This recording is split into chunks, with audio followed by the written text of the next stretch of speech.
Black bipolar female. Black bipolar female. Black bipolar female. My mom has often told me a story from when I was in first grade. She said she went down to the school to speak with my teacher, and the teacher told her that during recess, while the other kids were playing, I didn't want to play with them. Instead, I would ask the teacher if she had any more work for me to do during recess. It was somehow like my 6-year-old self already wanted to advance from where she was and hurry up and get to where she felt like she needed to go. And she felt like education was the answer. Mainly, I believe, because my parents thought education was the answer. They wanted me to have the best possible education I could have, since my mom decided I was too smart to go to the public schools in our neighborhood. There were no charter schools then, and my mom visited the public schools in the neighborhood and ultimately decided all of her children were too smart to attend Brownsville public schools. My brother and sister were bused out to richer white neighborhoods, but my mom didn't want me to be that far away, so my parents sent me to a Catholic school close to home.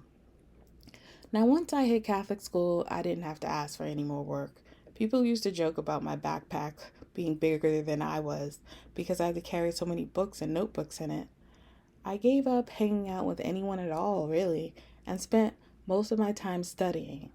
And with any free time I had, I read additional books and wrote things on my own. Doing a lot of work just became the norm for me, and I genuinely loved it. Getting a lot of work done became something fun to do.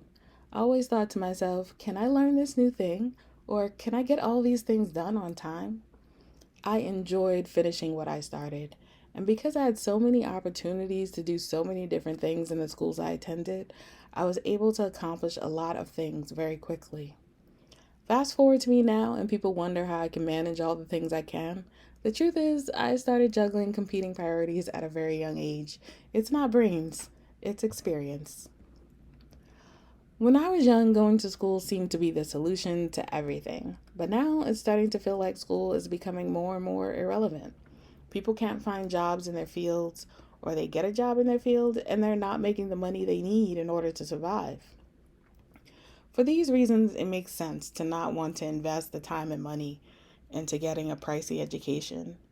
But I encourage any and everyone to develop the habit of working independently and finishing what you start. School creates a structure that helps you develop this discipline if you apply yourself, but you can certainly develop it on your own. Being able to work independently has gotten me very far. It's one of my best coping skills as I manage my life living with bipolar disorder. It's one way I rebuild my mind, and it's one of the ways I begin to feel better about myself in a number of very challenging situations. It's not all about my ability to earn money, but about my ability to push myself forward when there's a wall in front of me.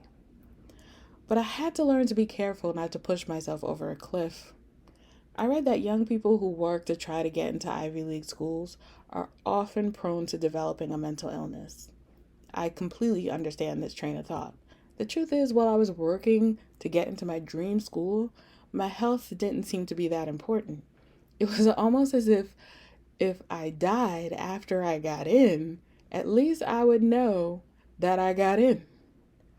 Almost every activity or every class carefully chosen to increase my chances into getting into college. It's funny now that I think about it because it was ultimately the activity I chose because I loved it, theater, that ultimately got me into the colleges of my dreams. But shortly after I got into college, the horrible habits I developed in high school caught up with me. There was even more work to do and even more activities to sign up for, and my high school way of managing things just plain didn't work at all. And so I ended up in a mental hospital for the first time in my entire life. And I felt like I'm down, I'm out, that's it, I'm done. But then one day, the dean of Harvard College came to the hospital to speak to me. I'm not sure exactly what it was I said to him, and I can't remember most of what he said to me, but at the end of the conversation, he said, "You can come back to Harvard anytime you like, Natasha.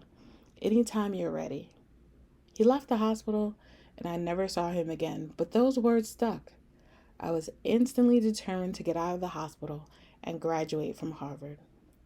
I honestly didn't know how I would do it, but The way he said what he said made me believe I could. I just had to figure out how to get the work done, stay mentally healthy, and not fall over the cliff. I pushed myself as hard as I could to get that degree. When the medication I was on caused me to have brain fog, I started taking it once a week instead of once a day. I pulled all-nighters to study for exams and crashed after I'd taken them. I woke up at 3 a.m. after falling asleep at midnight to begin writing papers that were due at 2 p.m. that day. I edited films all through the night and went on shoots that lasted 20 hours over the weekends.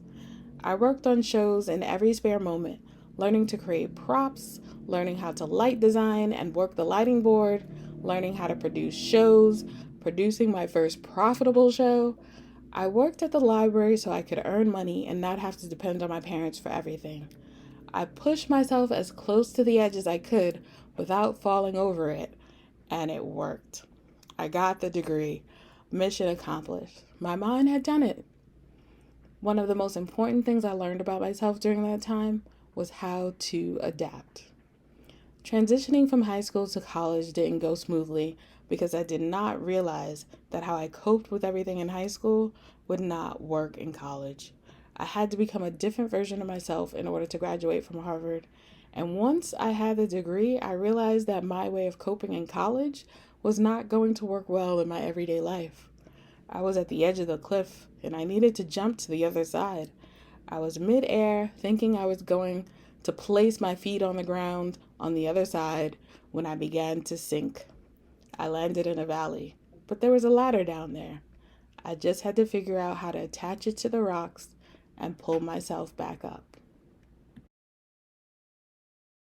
Black bipolar female.